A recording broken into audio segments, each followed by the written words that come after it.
Nama saya Armin Ella Ajarsari dengan NPM 21140700016. Di sini saya dari Prodi PG PAUD Universitas Nusantara PGRI Kediri. Di sini saya akan mengulang materi tentang metode pembelajaran anak usia dini. Di sini saya akan memenuhi tugas ujian akhir semester mata kuliah strategi pembelajaran anak usia dini. Baik, sekarang saya akan membahas tentang poin-poin terlebih dahulu. Yang saya bahas di sini ada 4 poin. Yang pertama, pengertian metode pembelajaran. Yang kedua, macam-macam metode pembelajaran di PAUD. Yang ketiga itu contoh metode bercerita. Yang keempat, kesesuaian metode dan media pembelajaran di PAUD. Untuk selanjutnya yaitu tentang pengertian. Apa itu metode pembelajaran? Metode pembelajaran adalah metode yang harus dilalui untuk mencapai tujuan yang telah ditetapkan pada setting pembelajaran. Biasanya metode ini yang dapat diterapkan oleh guru terhadap anak didiknya di dalam kelas dalam mencapai tujuan pembelajaran.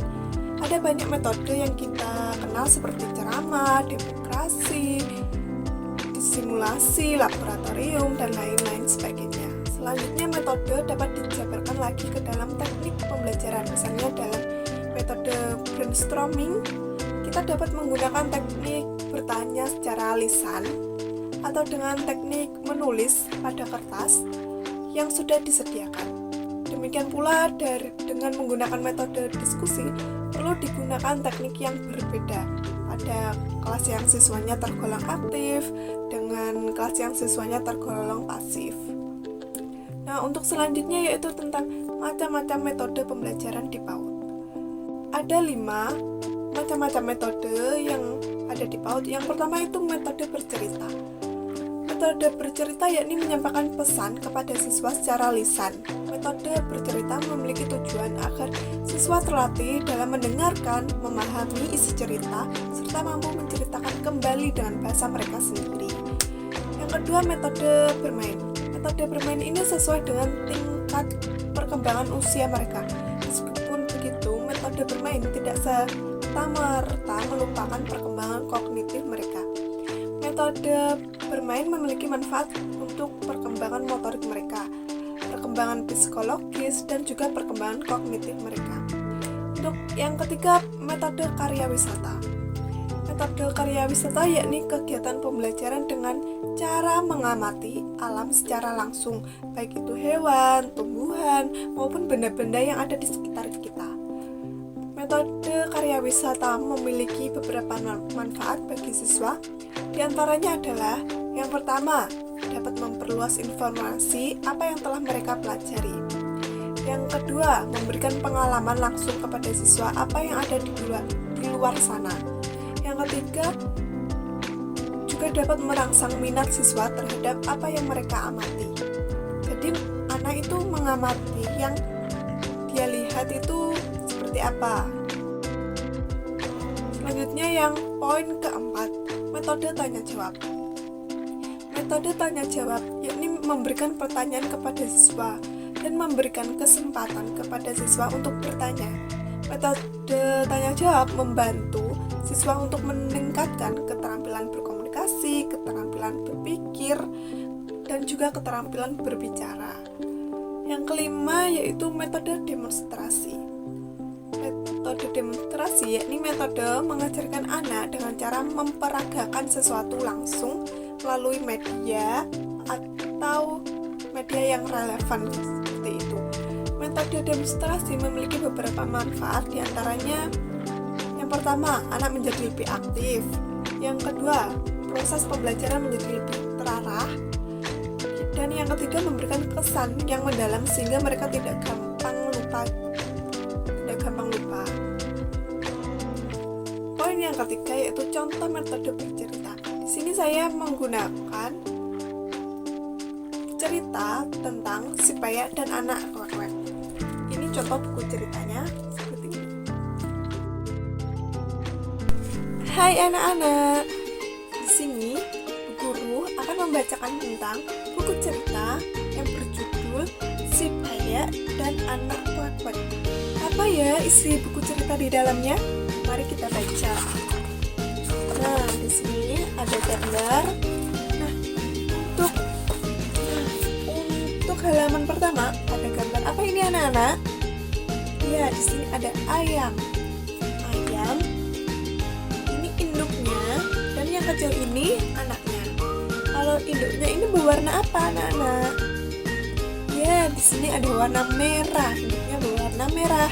Dan di sini anaknya ada berwarna, ya, di sini ada berwarna kuning, putih, dan ada yang hitam. Nah, di sini kita baca ada seekor induk ayam betina, Babon namanya. Jadi ibu ayam ini namanya Bu Babon. Anak Bu Babon ada 5 ekor. Nah, di sini ada 5 ekor. 1, 2, 3, 4, 5. Warna bulu anak Bu Babon berbeda-beda. Tadi ada yang berwarna kuning, ada yang berwarna putih, dan ada yang warna hitam. 2 ekor berwarna putih di sini, dan 2 ekor berwarna kuning. Ini yang warna kuning.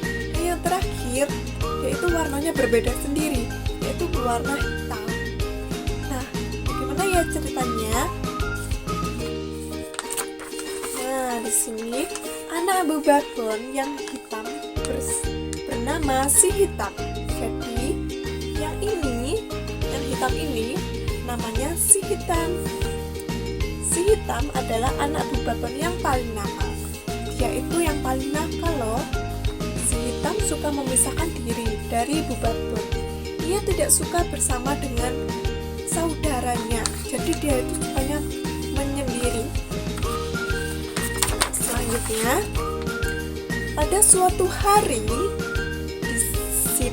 si hitam bermain di tepi sungai. Di sana ada anak-anak itik bermain di air. 4 anak itik itu sedang berenang dan bercanda ria. Terus si hitam melihat anak itik berenang. Si hitam ingin bermain seperti mereka. Jadi si hitam ini ingin sekali berenang seperti anak itik ini. Nah, apa ya yang terjadi selanjutnya? Nah, di sini si hitam ingin bergabung bersama 4 anak itik itu. Diam-diam ia berjalan menuju sungai. Ia tidak minta izin kepada Bu Babon. Si hitam berjalan mengendap-endap. Tap, tap, tap, tap. Dia mengendap-endap tanpa sepengetahuan ibunya. Apa yang terjadi? Tiba-tiba, si hitam terbang melompat ke sungai. Piur, cepat, apa yang terjadi kemudian? Ternyata si hitam tidak bisa berenang. Jadi si hitam ini langsung nyebur ke sungai. Dia tidak tahu kalau dia itu tidak bisa berenang. Selanjutnya, ya, blip, blip, blip. Si hitam berteriak minta tolong. Petak, petak. Bu Babon berlari ke sana kemari kebingungan. Ini gambarnya Bu Babon yang sedang kebingungan. Ini si hitam yang minta tolong. Bu Babon ingin menolong si hitam, tapi Bu Babon tidak berani masuk ke sungai karena Bu Babon tidak bisa berenang. Jadi Bu Babon juga tidak bisa berenang. Jadi siapa ya yang bisa menolong si hitam ini? Mari kita buka. Tiba-tiba, kuek, kuek, kuek. Piur, induk bebek segera terjun ke sungai. Induk bebek itu hendak menolong si hitam. Jadi di sini yang menolong si hitam ada apa? Ada siapa? Ya, di sini ada induk bebek. Jadi yang menolong si hitam itu induk bebek. Di sini induk itik mengangkat si hitam dan dibawa ke daratan. Si hitam menggigil kedinginan, bulu dan badannya basah semua. Si hitam tampak sangat lemas. Dia kelihatannya tidak berdaya. Di sini si hitam sangatlah lemas.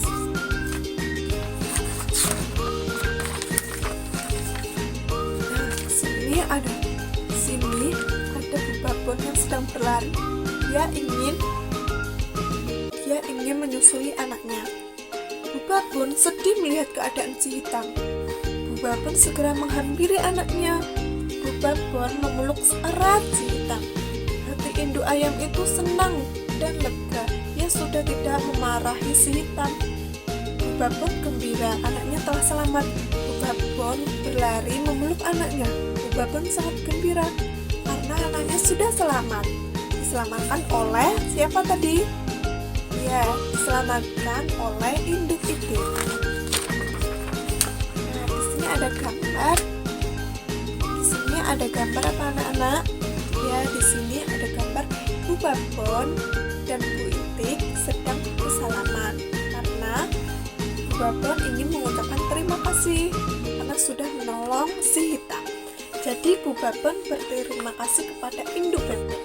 Induk bebek pun ikut merasa gembira. Induk bebek telah berhasil menolong si hitam. Berkat pertolongannya, si hitam selamat dari bahaya air sungai loh. Jadi, si hitam itu selamat dari air sungai. Karena yang menolong itu Ibu Itik.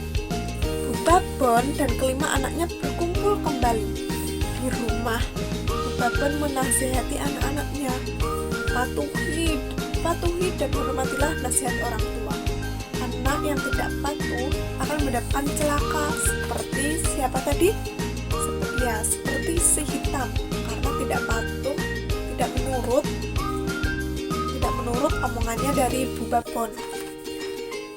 Anak-anak Bu Babon menghormati orang tuanya. Mereka berjanji mematuhi semua nasihat dari Bu Babon. Jadi anaknya Bu Babon itu sudah berjanji semua. Nah, jadi nasihat orang tua sangatlah berguna. Akhirnya si hitam dan keempat saudaranya sadar.